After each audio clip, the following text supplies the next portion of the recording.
Sir आपको किसी ने कहा था कि तारीफ कीजिए मोदी सरकार की? मुझे किसी ने भी नहीं कहा। ये मेरे दिल की बात थी जो मेरी ज़बान पे आ गई है। ठीक है, आपको किसी ने नहीं कहा।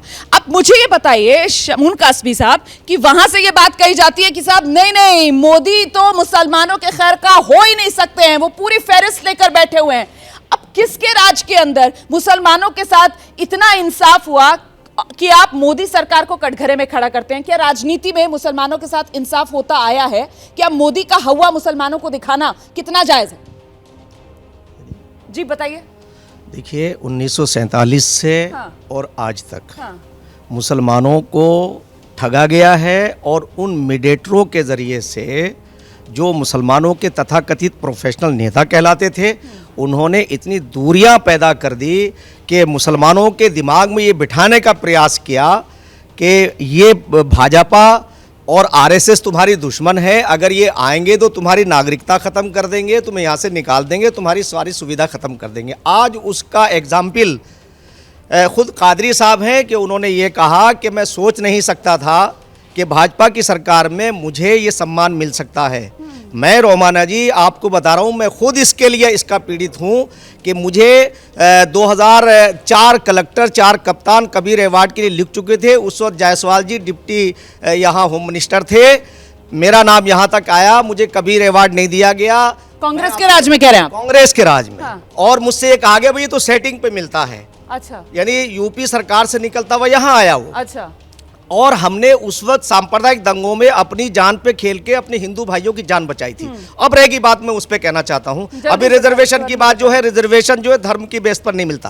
वो रिजर्वेशन ओबीसी की बेस पर मिलता है। बहुत सारे लोगों को सबको उसमें ओबीसी में शामिल कर दिया था। वो रिजर्वेशन खत्म नहीं हुआ, उसमें फिर ये गुमराह करेंगे लोगों को, ये मुसलमानों को फिर भयभीत करेंगे। मैं आज ये कहना चाहता हूँ आपके माध्यम से कि मुसलमान जितना इस सरकार में खुश है, इतना क्यों खुश है? इसलिए कि कहीं दंगा नहीं हो रहा है, दंगा मुक्त है। ठीक है, मैं उस पर आऊंगी। आप मुझे ये बताइए जुनैद हारिस साहब, जो बात इस तरफ से कही गई है कि साहब मुसलमानों को भ्रमित करने का काम किया जा रहा है, अगर ये सरकार कहती है कि किसी के साथ भेदभाव नहीं, सबके लिए हम काम कर रहे हैं, अब जितनी योजनाएं हैं क्या उसका लाभ मुसलमानों को नहीं मिल रहा है? फिर ये हवा मोदी सरकार का, बीजेपी सरकार का कि मोदी पता नहीं मुसलमानों को कितना बड़ा दुश्मन है, ये क्यों दिखाया जाता है सर? देखिए, मैं हमेशा ये बात कहता हूँ, अभी भी इस बात को मैं कह रहा हूँ कि नीतियाँ तय करती हैं कि किसके लिए क्या हो रहा है। कादरी साहब मुबारकबाद के मुस्तहिक हैं और 100% इनकी बातों से मैं इत्तेफाक करता हूँ।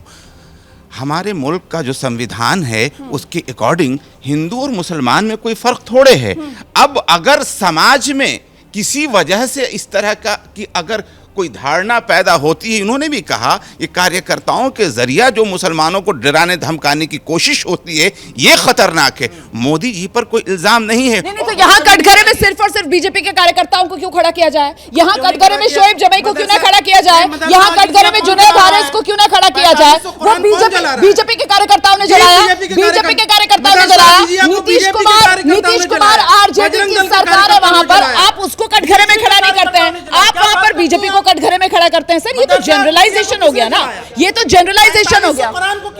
देखिए ऐसा है कि मैंने बीजेपी, सर जिम्मेदारी से बात कीजिए, जिम्मेदारी से। बीजेपी कार्यकर्ताओं पर आप आरोप मत लगाइए सर, जिम्मेदारी से बात कीजिए। हाँ देखिए ऐसा है कि तरबियत की वाकई ज़रूरत है कि देश के जो राजनेता हैं और उनके कार्यकर्ता हैं वो देश के निर्माण की कोशिश क्या करें, किसी कम्युनिटी विशेष के लिए वो मुसीबत ना बने। मैं आपको एक चीज़ बताना बहुत ज़रूरी समझ रहा हूँ कि मोदी जी से कोई इख्तलाफ नहीं, मोदी जी ने तो बहुत सी कुरीतियों को ख़त्म किया। मैं कह रहा हूँ इस बात को, उन्होंने टोपी नहीं पहना। मैं एक मिसाल दे रहा हूँ, योगी जी मस्जिद में जाने की, मैं कहता हूँ कि मुनाफिकत नहीं होनी चाहिए। आप जो हैं आप अपनी आस्था की कद्र कर कीजिए और दूसरे की भी आस्था का सम्मान कीजिए, बहुत अच्छी बात है।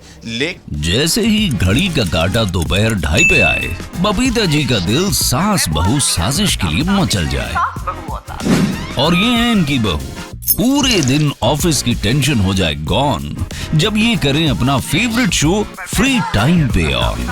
इनकी तरह आप भी देखिए अपना फेवरेट शो अपने टाइम पर और डाउनलोड कीजिए ABP लाइव ऐप अपने स्मार्ट टीवी पर।